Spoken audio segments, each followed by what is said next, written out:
Welcome to the Ola Hawatmeh Show on American One. Today, my special guest, all the way from Canada, Peter Merrick, we're going to hear about his views as a Canadian, what's happening in America today. Conservative Canadian views. Stay tuned.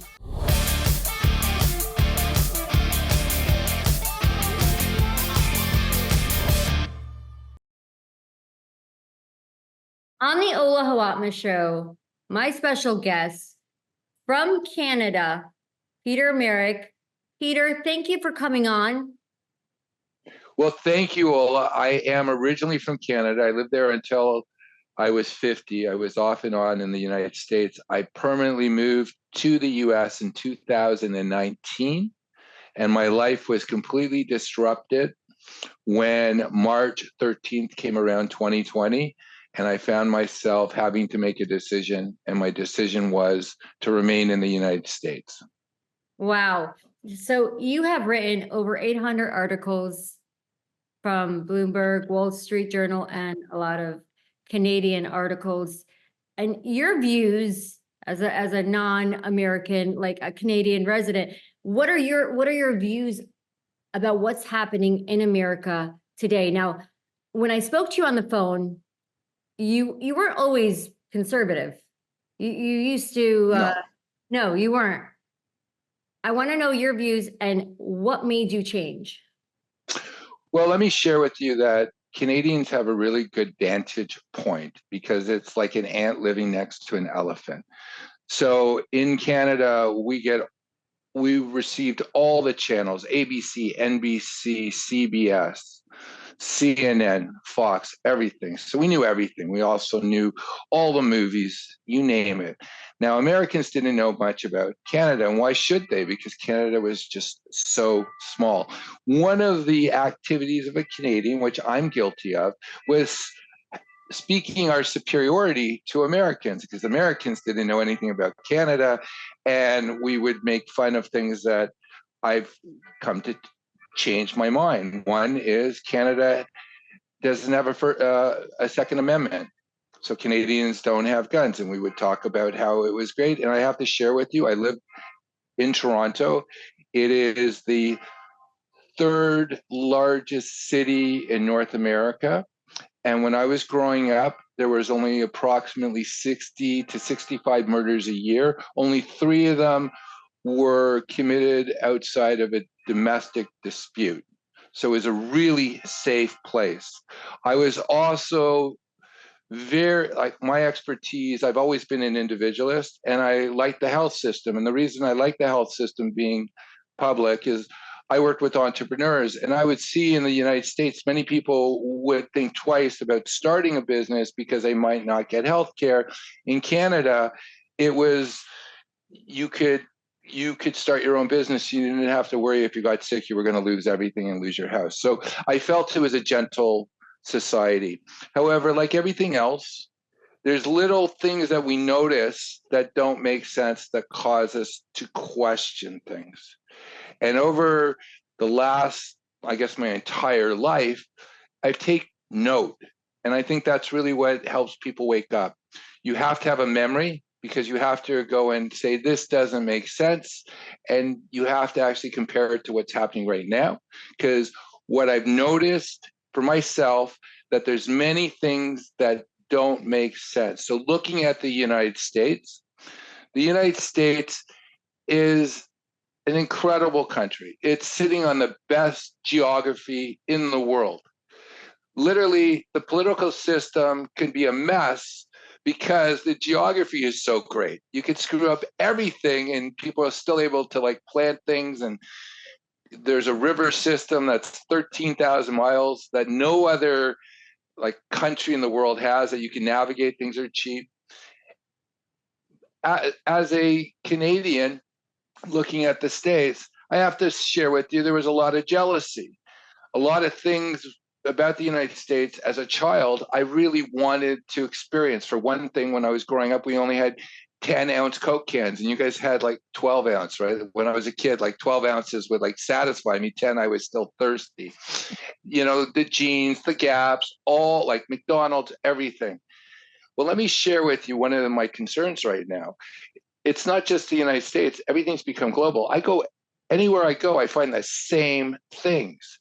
That uniqueness has been taken out of all of us. And it doesn't matter if you're American, Canadian, British, you go, you'll find the same things everywhere else. So to share with you about, I don't like the term conservative, liberal, Republican, Democrat. In Canada, we call it liberal, conservative. I've always been an individual. I've only worked with individuals. I've only worked my business. I've worked in the financial industry for 33 years, are with entrepreneurs. We look at the government as being a cold sore we want to keep under control. And as long as they stay away from us, we're happy and we understand that they're there. And you live in a little world, a little bubble, cognitive map of your world. And my world was pretty safe. What happened was the outside world started encroaching on my world, my individuality. And through that, I started asking questions. And if you like, I can share with you like my big wake up. Yeah, briefly describe your big wake up, because the problem, that's a huge issue that we have, and I agree with you, in America today. I mean, as individuals, you see liberals and you see the left protecting their children, and they feel that we are invading and changing their children, when in all reality, it's what America, the new America, what they're trying to create with the new America, and controlling their children and putting them in these boxes and not allowing them to be individuals. But go on. So what was your wake-up call? Just before I go into that, I just want to share with you my thought on that. I don't think liberals have children. I don't think they have children, so they have to go after conservative people's children. They're not their birth rate is non-existent, so they're coming after people who've embraced family and conservative values. And conservative values are is like, I believe in the family, I believe in my independence, and I believe that I should be rewarded for the work I do. Everyone is different, absolutely. You know, so my wake up moment was really simple. I found myself stuck in the US, and I was very patriotic as a Canadian. I did not participate in the medical experiment because when I was very young, I met an individual who was a familial baby. For those of your listeners and viewers who don't know what that is, back in the late 50s, early 60s, not so much in the US, but in Canada and Britain, they had a morning sickness pill that they gave women in the first 3 months.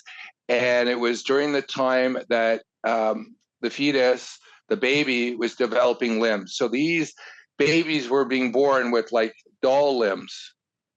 And that is the main reason I always remember why women won't smoke, won't eat a can of tuna, God forbid they get mercury. And I'm listening to them taking this medical experiment. And then I started doing digging and I started listening. We all know Tiffany Dover. I remember watching her. She was the nurse in Tennessee and how she got the shot and she passed out. And then I read about a doctor in Florida. He participated, he died, he had no platelets in his blood. Wow. And then I read in the early part, the first month of 21, I read that there was a seniors home in upstate New York. No one died during COVID. Within 1 month of everybody being jabbed, 28 people died. Oh yeah. And I'm thinking, I'm registering, but that's not my full wake up where I started speaking. I have a good friend. Well, he's no longer with us. He was brilliant. He was a lawyer. He was going to be made a judge in Canada. He refused to take the jab. So Canada took away the ability to fly in Canada. Basically, you were now in Nazi Germany. And I will say that because what happened in Canada, for me, it was like a shock because I fully drank the Kool-Aid. Like, I remember Canada repatriated its constitution in 1982. I had a copy of it. And now in the constitution, in the Charter of Rights and Freedom, it said it is a right of Canadian to travel, and this was being taken away. So my friend on the 27th, I remember this, he took a first class trip to Acapulco, the last day that if you were not jabbed and you did not have your papers, and in Canada they had a QR code, that's when I realized socialized medicine is not such a great thing because it's centralized medicine, and they knew who got the jab and who did it. It was all on centralized servers. My friend went to Acapulco. He was OCD, funniest guy, nicest guy in the world, but you could set your clock by him. He couldn't handle that change. He was forced to make a change. He decided to come back to Canada. Service Ontario, which is like Ontario is the equivalent to a state. It's a province.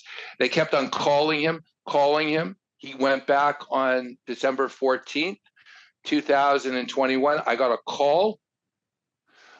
call from a friend saying that he was found dead. He had taken his life because his whole life had been taken away by creatures. And then, I can just say that mindless creatures. So I'm really I'm upset. I'm angry. I'm like a Stepford wife. Like, basically, I believe Canada is the greatest country in the world.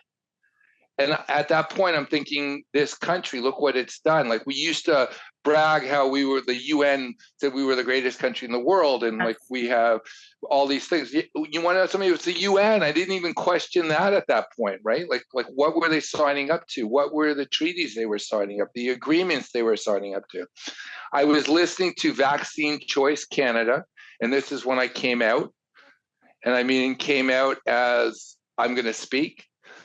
Is Naomi Wolf was speaking, and the host shared with her that Canada had no fight. There was no fight in Canada. There was no opposition. And this is just before the truckers. This is just before the trucker protest. And I wrote a piece on my friend Larry. I love writing. It's writing and swimming are the way that I meditate. And I organize myself inside and try to get that calm. I shared it with Naomi Wolf, and it went ballistic. And then I started speaking out. And you and I met on LinkedIn. Yes. When I started speaking out, when the truckers happened, I cried. Like, as a Canadian, I just cried because, like, I'm thinking my country has life. And what people shared with me who went there, went up to Ottawa, it was a peace that they never felt before. It was a love. Not like this green revolution that's happening right now on the campuses. These people were lovely. I wrote an article about someone I spoke to. His mother couldn't go to her brother's funeral. She had cancer. She couldn't go to her brother's funeral in the States because she wasn't vaxxed and they had shut the border. He was up in Ottawa. He invited her to come. They purchased about $800 worth of pizzas. He said his mother passed a few months later. He said he never saw his mother happier than in those days. And what happened, sorry. No, it's so insane. I mean, hearing you, go ahead. Well, I started speaking out. Now, you mentioned in my bio, I'm prolific in my writing. I wrote for everybody in Canada. I was on the national news talking finance twice a week.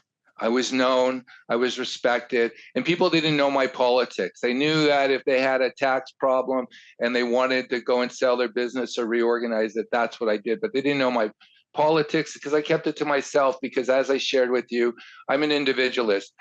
I'm not out there to convert anybody into my way of thinking. However, if someone tries to get me to accept that the sky is purple and they need me to say it and act as if it's true, that's not happening. And in essence, that actually changed. What happened on LinkedIn, I lost over 5,000 contacts in 1 week. I had all these people who had bought into the narrative, the cult. I was getting people messaging me and saying, I used to respect you. Just because I was saying, hey, something doesn't fit here. Didn't you guys watch Sesame Street? Like, what one is not like the others? This doesn't make sense. No, absolutely. I hear what you're saying, and I love your wake up call, and I wish that others can hear this, and hopefully they will. But I will have to disagree with, I'm an individual. I've always, Yeah. you know, my way of thinking, my lifestyle, everything else. Even at a young age, my parents, first generation, I did research on the Middle East and everything. Okay, well, what if my parents were born of another religion? Came to find out, no, these are my beliefs and this is what I stand for. However, if we do believe and have faith in God, you are put there for a reason, not just for yourself. You say, I'm an individual. If they want to hear me, that's fine. If they don't, whatever. There's a purpose. There's a purpose why you've been given this platform. There's a purpose why your reach is so wide and so massive, and obviously that is to reach out to others, to change them. Why? Because eventually it will affect you and your loved ones. And here in America, it's like there's amnesia, and it's crazy why they don't put statistics out there. And people, they just don't feel like doing their research. But having leaders that have woken up, have been to both sides, and as a perspective, looking outside in and seeing what's happening, it's great to expand your message and put it out there with confidence so people can hear and listen and wake up, because that's what needs to happen. Well, after the trucker protest ended, I'm in San Diego. That's where I ended up. And I have to share with you that California is conservative next to Canada. And I can really share that with you because I went back to Canada after 3.5 years. And we'll talk about that, because what's happening in Canada, I want your listeners and viewers to understand it's going to happen in America if we don't stop it. It is too close. It's going to permeate. It's going to happen. Gavin Newsom is a World Economic Forum young global leader. So is Justin Trudeau. So many people we don't know. And they also have something called young influencers, that they work in government and they're put there. So I didn't know what to do. I was really like when they brutalized them, they stole bank accounts. The government stole bank accounts. There was such a run on money. And I have to share with you, my expertise is taking money out of Canada. That's my expertise. My expertise with individuals, because that's my skill set, is to de-risk their investments. So yes, there might be a tsunami coming, but my work is to get them as high up on the shore, and maybe they'll get a little wet, or maybe they'll be pulled out with the current, but they'll be the last people to be pulled out. So Clay Clark was coming to San Diego. So I decided I was going to go. And a really good friend of mine, who was my speaking agent for years, he left Canada and he went down to the Dominican Republic. And he wanted to repivot his speaking group, like his agency, his bureau. So they were having that, and he gave me a sense of purpose, because I went to that event and I recruited many of the big names in the US because I had a purpose. Like people need a purpose. And it was wonderful connecting with those people. They were the most lovely people I'd ever met in my life. I became, now I'm having a senior moment with Lee Dundas. Do you know who she is? No. Lee Dundas stopped children from getting the vax at school in California. She is a fighter. I met her. She shared with me something which really stuck in my mind, and this is why we all wished we had x-ray vision to be able to see what was in people's heads. The good thing that happened with COVID, there is a good thing, we got to see. We really got to see who these people were. Were these people who actually valued their soul more than material things? Or did they? So many dead people, on the cost of so many dead people with no accountability. But you're right, we did get to see and open our eyes. We got to see. So Lee Dundas, before she came back and became this huge firestorm, you would not want to be on the other side of this woman's when she has a purpose. She's strong. If your viewers, I would say, just Google her and see her presentation. She's fire.